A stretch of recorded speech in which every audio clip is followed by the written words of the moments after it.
भारत में electric vehicles यानी EV को बढ़ावा देने के लिए दी जा रही सब्सिडी पर चीन ने नाराजगी जताई है। रॉयटर्स की रिपोर्ट के मुताबिक चीन ने बुधवार को इस मामले में विश्व व्यापार संगठन यानी जिसको कि आप WTO के नाम से जानते हैं, उसमें भारत के खिलाफ शिकायत जो है दर्ज करा दी है।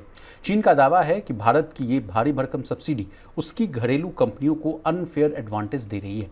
इससे भारत में बिकने वाली चीनी इलेक्ट्रिक गाड़ियों और ईवी प्रोडक्ट्स पर असर हो रहा है। इससे चीन के हितों को नुकसान पहुंच रहा है। चीन के वाणिज्य मंत्रालय ने भी साफ कह दिया है कि वो अपने इंडस्ट्रीज यानी उद्योगों के अधिकारों की रक्षा के लिए कड़े कदम उठाएगा। असर ये पूरा मामला क्या है, इसको भी हम आपके लेंस से जानना चाहेंगे। क्या देखिए, ये चीन का मसला पूरे इस जो ट्रेड को लेके जो पूरी कवायद चल रही है दुनिया भर में इस वक्त, उसी से जुड़ा हुआ है। और इसको आप ऐसे समझिए कि जिस तरह का एक्सपोर्ट को लेके, कारोबार को लेके जिस तरह का एक प्रतिस्पर्धा बनी हुई है, कटथ्रोट प्रतिस्पर्धा बनी हुई है अमेरिका के प्रतिबंधों के बाद, उसने अब चीन को मजबूर किया है कि किसी तरह वो भारत के जो फुटप्रिंट्स हैं उसको रोकने की कोशिश करे। साफ तौर पे ये चीन का जो कदम है, ये दुनिया में जो हालात पैदा हुए हैं चीन के सामने, अभी एक सेनेट में जो स्कॉट बेसेंट है उनका कहना है कि सेनेट में हम लेकर आएंगे चीज़ें और चीन पे 500% का टैरिफ लगाएंगे।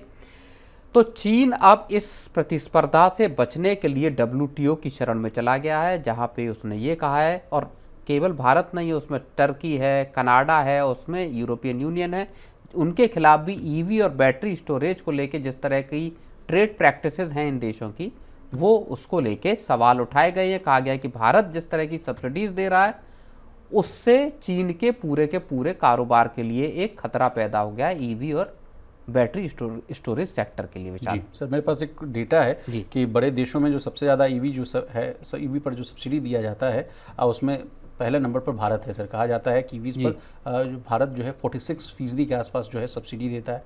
अमेरिका 26%, जापान 26%, जर्मनी 20%, कोरिया 16% और चीन 10%। इसके अलावा एक और एग्जांपल है सर, जो कहा जा रहा है कि भारत में सबसे ज़्यादा बिकने वाली जो ईवी इलेक्ट्रिक की बात की जाए, टाटा नेक्सॉन है सर, उस पर जो है खरीदारों को और बनाने वाली कंपनियों को अगर कुल मिलाकर देखा जाए तो उस पर 46% के आसपास सब्सिडी मिल रही है।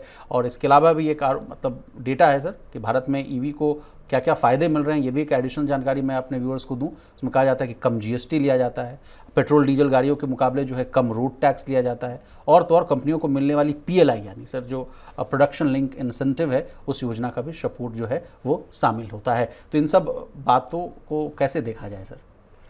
नहीं, देखिए, एक जो चीन का कहना है कि जो भारत के जो सब्सिडी का जो पैटर्न है ईवीज और बैटरीज को लेके, वो भारत की जो लोकल कंपनियां हैं उनको एक अनफेयर एडवांटेज देता है और इससे चीनी इंटरेस्ट प्रभावित होते हैं।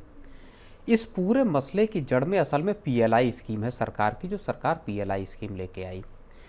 26,000 करोड़ रुपए की तकरीबन PLI स्कीम है, जिसने पूरा का पूरा गेम चेंज कर दिया। अगर आप भारत को देखेंगे तो ईवी का जो इकोसिस्टम है जिस हिसाब से खड़ा हुआ है, उसमें चाहे रिन्यूएबल एनर्जी को देख लीजिए, इलेक्ट्रिक व्हीकल है, प्लस जो अगर बैटरी स्टोरेज की अगर आप बात करेंगे तो जो रिन्यूएबल सेक्टर है उसके हिसाब से जिस तरह की का इकोसिस्टम खड़ा हो रहा है, वो चीन के जो एकाधिकार है पूरी दुनिया में, असल में अभी चीन का ही प्रभुत्व है इस पूरे कारोबार में, उसको चुनौती देता हुआ नज़र आता है। और भारत की कंपनियां न सिर्फ भारत बल्कि अब बाहर भी अपने सामान की सप्लाई करने के लिए एक कंपटीशन की हैसियत में आ रही हैं, ख़ास तौर पे इस PLI स्कीम के चलते।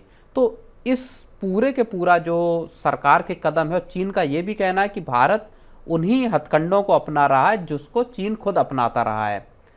तो चाइना की जो प्लेबुक है, भारत असल में अब उसी प्लेबुक के साथ चीन के साथ गेम कर रहा है, और चीन उससे अब परेशान है जी। और समस्या बड़ी इस वजह से पैदा हो गई कि चीन का पूरा जो कारोबार है, जो अमेरिका चीज़ें जाती हैं, अमेरिका के लिए जो चाइना का एक्सपोर्ट है, वहाँ पे एक बड़ा अड़ंगा अब लग गया है।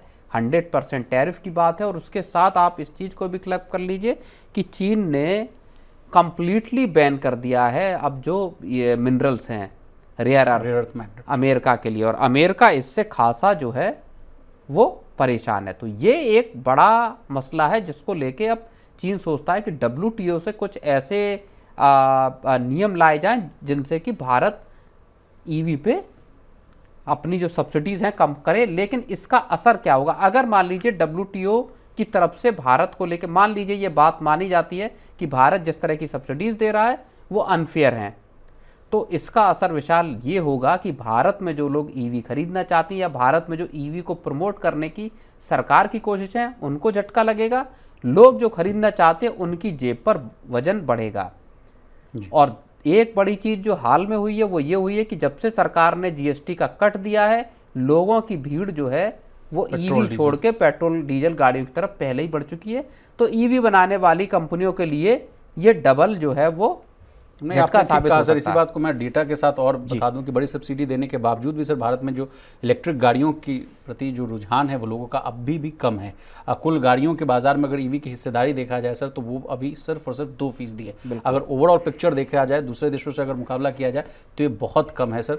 यानी कुल मिलाकर लबोलुबाब यही है कि सरकार खूब पैसा तो खर्च कर रही है। मान लीजिए चार्जिंग इंफ्रास्ट्रक्चर पर भी जो है सब्सिडी दिया जा रहा है, उसको लेकर कहा जाता है कि PM E-ड्राइव योजना के तहत जो है केंद्र सरकार जो है फास्ट चार्जिंग स्टेशन बनाने के लिए 80% जो है खर्च जो है खुद वहन कर रही है। इसके बावजूद सेल्स कम होना, और जैसा कि आप कह भी रहे हैं सर कि what is the way forward, तो आगे जाने के बाद तो और भी लगता है कि ये जो डिस्पैरिटी कहा जाए या जो गैप है जो कहा जाएगा सर, वो गैप बहुत बढ़ता हुआ नजर आएगा। तो सर बड़ी आफत है ऑटोमोबाइल कंपनियों के लिए।